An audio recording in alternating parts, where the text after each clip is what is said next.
I'm ready again, if you are, sir. Yep. Okay.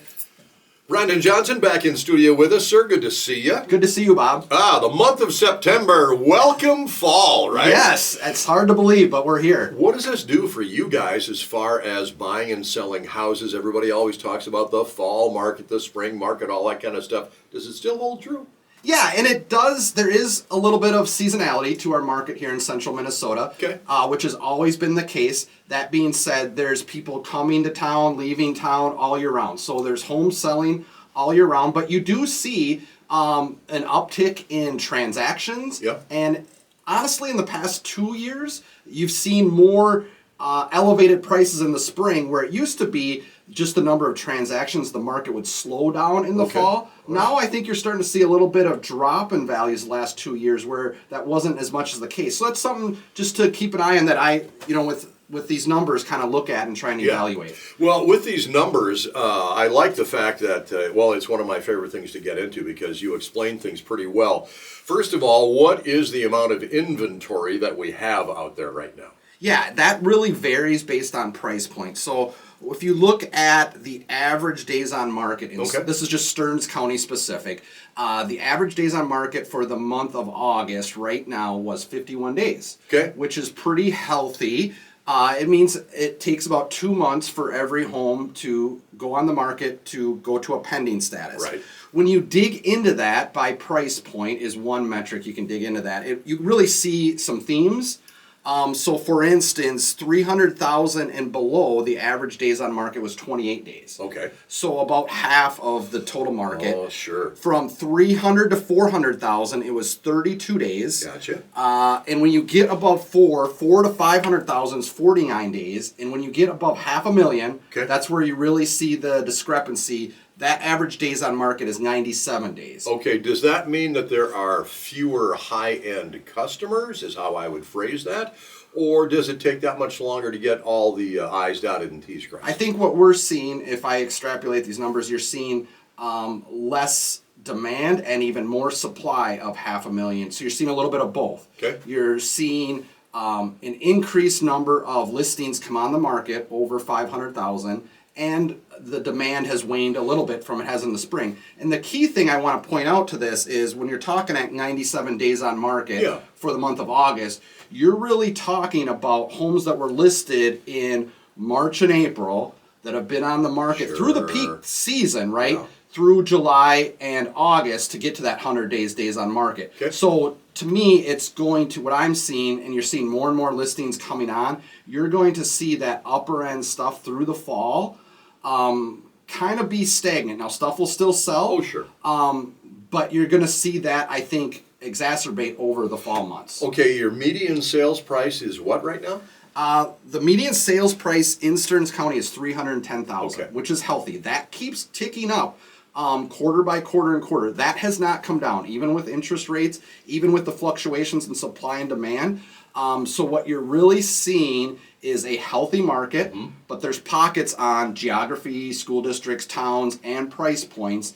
What I would say is how the biggest recommendation I would take out of these numbers is if you are a buyer, and it's funny because as a realtor you always hear agents say now is a great time to buy, and my response is it really depends on your situation on so many variables. But if you are a buyer in that 400,000 to 600,000 or up, there's a great opportunity right now in the next 2 to 3 months as opposed to last spring or this coming spring, because I can assure you the demand is there. Yeah. And I anticipate next spring being elevated again. There's kind of a lull, and the opportunity is if you are looking in that plus or minus 500,000, the next 2 to 3 months is going to be your peak time economically. All right, so when we have X amount of houses on the market, first of all, is it healthy right now? Do we still have new homes coming on the market, correct? Yes. Okay.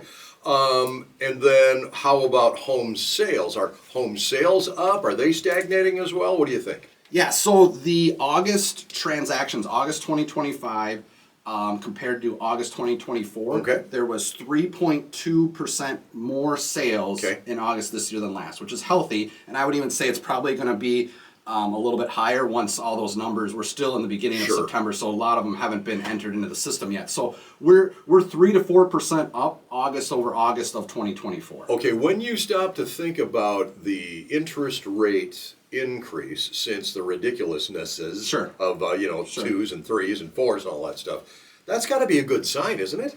And it is, and the fact that values have not suffered is Okay. even a stronger sign. So, because if you would have told me again, if interest rates go up 2 points in a matter of 30 days, I would have thought values would have been a result of come down Right. as a result of that. But that hasn't been the case. So you're seeing a strong and resilient market on values, especially in that 350 and under range. Right. It's a healthy market. Sure. I'm just wondering, on those higher end homes, do you think they were priced too high? Well, wait a minute. That's a relative question, because if interest rates were still in the 3% category, they would not be priced too high, would they? No, I think when you compare if you look at it you look at a $500,000 home, Sure. and then you look at a $350,000 home, the amount of home you get above and beyond for that extra $150,000 is ridiculous. Yeah. It's just the buyer pool isn't there the same way it is in a $350,000 home. People aren't making that move up buy right now because of interest rates, because of a Sure. lot of other factors. But the quality of the home, like if you're looking at the construction costs, that's how you can see the discrepancy. Right. So the value is there if it's right for you, but there's so many pieces to the puzzle when it comes to the full market that you want to say, why is a home priced at $550 versus $400, and all the $400,000 homes are selling, but the ones above $500 aren't? Yeah. There's a lot of intangibles going into Sure. that market. Well, as the person that can get all those intangibles in the right place, in the right column, Brandon Johnson, how do we work with you over at VoigtJohnson Real Estate? Yeah, all of our agents are accessible at VoigtJohnson.com, or you can call 320-774-2400. Sir, always a pleasure. Brendan, thank you. Thanks, Bob.